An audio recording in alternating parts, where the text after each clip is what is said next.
ہیں یہ کس کی کمی ہے؟ کون سمجھے گا اس چیز کو؟ تم نے یہ بچے کیوں بگڑ رہے ہیں؟ بچیاں کیوں دین سے انحراف ہو رہی ہیں؟ بچے دین سے دوریاں کیوں برت رہے ہیں؟ اس لیے کہ جس آنگن میں ان کی پیدائش ہوئی ہے نا، اس آنگن کے اندر مذہب اسلام نہیں پایا جاتا، بلکہ اس آنگن کے اندر یورپ کی تہذیب پائی جاتی ہے، وہاں کا کلچر پایا جاتا ہے، وہاں کا تمدن پایا جاتا ہے، وہاں کا پہناوا پایا جاتا ہے، وہاں کا طور و طریقہ پایا جاتا ہے۔ اب جس آنگن کے اندر انگریزی کلچر ہو، جس آنگن کے اندر یہود و نصارہ کی تربیت پروان چڑھتی ہو، ان کے طور و طریقے پروان چڑھتے ہو، تو ان آغوش میں آنے والے بچے، اس آنگن میں جنم لینے والی بیٹیاں اور بیٹوں کا کیا زندگی کے حالات ہوں گے؟ چونکہ جس طریقے پر ماں چل رہی ہے، جب بیٹی اپنی نگاہ سے اپنی ماں کے لباس کو دیکھے گی، جب بیٹی اپنی نگاہ سے اپنی ماں کے طور و طریقے کو دیکھے گی، جب بیٹی اپنی نگاہ سے اپنی ماں کے چال و چلن کو دیکھے گی، جب بیٹی اپنی نگاہوں سے محفلوں میں بے پردہ ہو کر اپنی ماں کو جاتے ہوئے دیکھے گی، جب بیٹی اپنی نگاہوں سے اپنی ماں کو بے پردہ بازاروں میں گھومتے ہوئے دیکھے گی، جب بیٹی اپنی ماں کو اللہ اکبر مال کے اندر غیر محرموں سے ملتے ہوئے اور جو ہے بے پردہ شاپنگ کرتے ہوئے دیکھے گی، تو آپ کیا اس بیٹی سے امید لگا سکتے ہو کہ وہ بیٹی پردے میں رہ سکتی ہے؟ کیا وہ فاطمہ الزہرا رضی اللہ تعالی عنہا کی حیا کا پردہ اپنے سر کی زینت بنا سکتی ہے؟ نہیں، بلکہ مسجد کا امام، منبر پر بولنے والا خطیب، مدرسے میں پڑھانے والا مدرس جب اس چیز کو بیان کرتا ہے تو وہ بیٹی اس امام کی مخالفت میں بولتی ہے، وہ بیٹی اس مولانا کی مخالفت میں بولتی ہے، وہ بیٹی اس پیر کے خلاف بکواس کرتی ہے۔ جی آپ اپنی بات اپنے تک رکھیے، مولانا صاحب آپ اپنی بات اپنے تک رکھیے، امام صاحب آپ اپنی بات اپنے تک رکھیے، ہمیں دین سکھانے کی کوشش نہ کریں، ہم مسلمانوں کے گھر میں پیدا ہوئے ہیں، ہمیں سب کچھ معلوم ہے، اور ایک وقت وہ آتا ہے دیکھتے ہی دیکھتے وہی مسلمان گھر کی بیٹی کے سامنے جب کوئی الیکٹرونک میڈیا کا کوئی اینکر اللہ اکبر مائک لے کے پہنچتا ہے اور پردے کے تعلق سے جب پوچھتا ہے نا، تو وہ بیٹی اسلام کے خلاف، پردے کے خلاف بکواس کرتی ہے کہ صاحب اسلام نے تو بڑا دشوار قانون لاگو کیا ہے، پردے میں ڈال کر کے اللہ اکبر ہمارے قدموں کے اندر قید و بند کی زنجیروں میں ہمیں قید کر دیا ہے، صحبتوں کی بیڑیاں ہمارے گلے کے اندر اور ہمارے پیروں میں ڈال دی ہیں۔ ایک ماں اس کے خلاف بولتی ہے، اگینسٹ بولتی ہے، پردے کے خلاف بات کرتی ہے، طلاق کے خلاف بات کرتی ہے، اور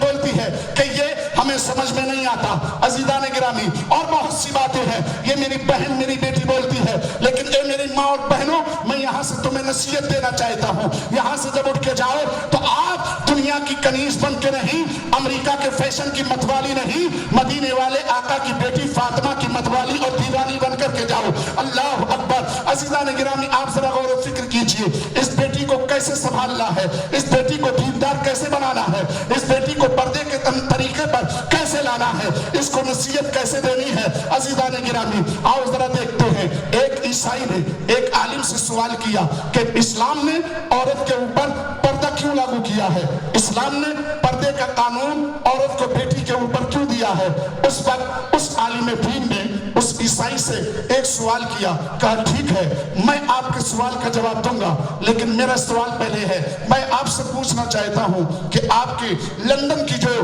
ملکہ ہے، ملکہ وکٹوریہ، کیا ہر آدمی ہر وقت اس سے بے پردہ مل سکتا ہے، ملاقات کر سکتا ہے؟ تو اس انگریز نے کہا تھا نہیں مولانا، کسی کو اجازت نہیں ہے کہ ملکہ وکٹوریہ سے ملاقات کر سکے، کسی کو اجازت نہیں ہے کہ ملکہ اور شہزادی سے جو ہے بے پردہ ملاقات کر سکے، مگر جب تک وہ ملتی ہے تو سب سے نہیں ملتی، سب کے سامنے نہیں آتی، بلکہ چنندہ لوگ ہوتے ہیں، چنے ہوئے لوگ ہوتے ہیں، جو اس کے اپنے قریبی ہوتے ہیں، جو اس کے اپنے گھر کے ہوتے ہیں، انہی سے وہ ملاقات کرتی ہے، انہی کے پاس بیٹھتی ہے، انہی سے گفتگو کرتی ہے۔ اللہ اکبر۔ جب اتنا انگریز نے کہا تو اللہ وہ عالم دین کہتا ہے جناب والا تمہارے سوال کا جواب تو یہی ہے کہ اب ذرا بتاؤ تمہاری وہ ملکہ جو شہزادی ہے، تمہاری وہ شہزادی دنیا کی ہونے کے باوجود اللہ اکبر بغیر اس کے ساتھ میں کوئی آپ نہیں بیٹھ سکتے، آپ کے شہر کے لوگ نہیں بیٹھ سکتے، اس سے بات نہیں کر سکتے، اجازت نہیں ہے۔ اگر وہ بولے گی، اگر وہ بات کرے گی، اگر کسی سے ملاقات کرے گی تو اس کے وہ اپنے لوگ ہوں گے، اپنے قریبی لوگ ہوں گے، گے، اس کے اپنے عزیز ہوں گے، اس کے اپنے رشتہ دار ہوں گے، اس کے اپنے گھر والے ہوں گے، انہی سے ملاقات کر سکتی ہے، ورنہ کسی میں ہمت نہیں کہ جو ملکہ وکٹوریہ سے اس شہزادی سے مل سکے۔ امام نے کہا، اس عالم نے کہا بلا تنہیدی الفاظ کے، یہی تو فرق ہے کہ تمہاری ملکہ صرف ایک ملکہ ہے، باقی کوئی ملکہ نہیں ہے، وہ ملکہ ہونے کے باوجود اللہ اکبر کسی عام سے نہیں مل سکتی۔ یہی تو اسلام کی خوبصورتی ہے، یہی تو دین محمدی کی خوبصورتی ہے، یہی تو اسلام کی سچائی ہے، یہی تو اسلام کی حقانیت ہے، یہی تو اسلام کی اچھائی ہے کہ اللہ اکبر پروردگار عالم نے قوم مسلم کی بیٹیوں کو گھر کی بیٹی نہیں، گھر کی عزت نہیں، گھر کی رحمت ہی نہیں، بلکہ گھر کی ملکہ بنا کر کے بھیجا ہے۔ اور جو گھر کی ملکہ ہوتی ہے وہ کسی سے ملاقات نہیں کرتی، کسی کے سامنے نہیں آتی، بلکہ اس شہزادی سے، اس ملکہ سے وہی مل سکتا ہے جو اس کا اپنا قریبی ہے، اس سے ملاقات وہی کر سکتا ہے جو محرم ہے، غیر محرم اس کے قریب نہیں جا سکتا۔ اللہ اکبر، تمہاری ملکہ وکٹوریہ تو بادشاہ وقت کی بیٹی ہے، اس کے بعد میں تمہارے سماج نے اس کو یہ مقام دیا ہے، لیکن میرے اسلام نے صرف بادشاہ کی بیٹی کو نہیں، صرف امیر کی بیٹی کو نہیں، صرف رئیس کی بیٹی کو نہیں، صرف زمیندار کی بیٹی کو نہیں، صرف پردھان کی بیٹی کو نہیں، صرف دولت مند کی بیٹی کو نہیں، صرف اللہ اکبر مال و زر جمع کرنے والی بیٹی کو نہیں، محلوں میں رہنے والی بیٹی کو ملکہ اور شہزادی نہیں بنایا، بلکہ ایک ٹوٹی ہوئی جھوپڑی میں بھی اگر کسی باپ کے آنگن میں کوئی بیٹی ہے تو وہ بھی ملکہ وکٹوریہ سے کم نہیں ہے۔ اگر اسلام کے پردے پر عمل کر لے، اے میری قوم کی شہزادی، تو پہچان اپنے مرتبے کو، تو جان اپنے مقام کو، بے پردہ ہو کر تو کسی دنیا دار کو اوپر یہ مت سمجھ لے کہ بے پردہ رہ کر مجھے مقام مل گیا، بلکہ جو مقام شہزادی کا اسلام نے تجھے دیا ہے وہ تب تجھے ملے گا جب قرآن پر عمل تو کر۔ نعرہ تکبیر، نعرہ تکبیر، نعرہ رسالت، نعرہ رسالت، اصلاح معاشرہ، مدرسہ عربیہ اشرف العلوم بلرامپور، شہزادے غوث اعظم، جشن دستار حفظ القرآن، نعرہ تکبیر، نعرہ رسالت۔ ماشاءاللہ اسلامی گرامی، جس دن یہ چیزیں ہمارے گھروں کے اندر آ گئیں، ہماری بیٹی اپنے مقام و مرتبے کو سمجھ گئی، اور اسلام کے سانچے میں اگر میری بیٹی نے اپنے آپ کو ڈال دیا، یقین جانیے پھر لوگوں کو تمہیں بدلنے کی ضرورت نہیں پڑے گی، لوگ تمہیں دیکھ کے خود بدلنے پر مجبور ہو جائیں گے، تمہیں دیکھ کر خود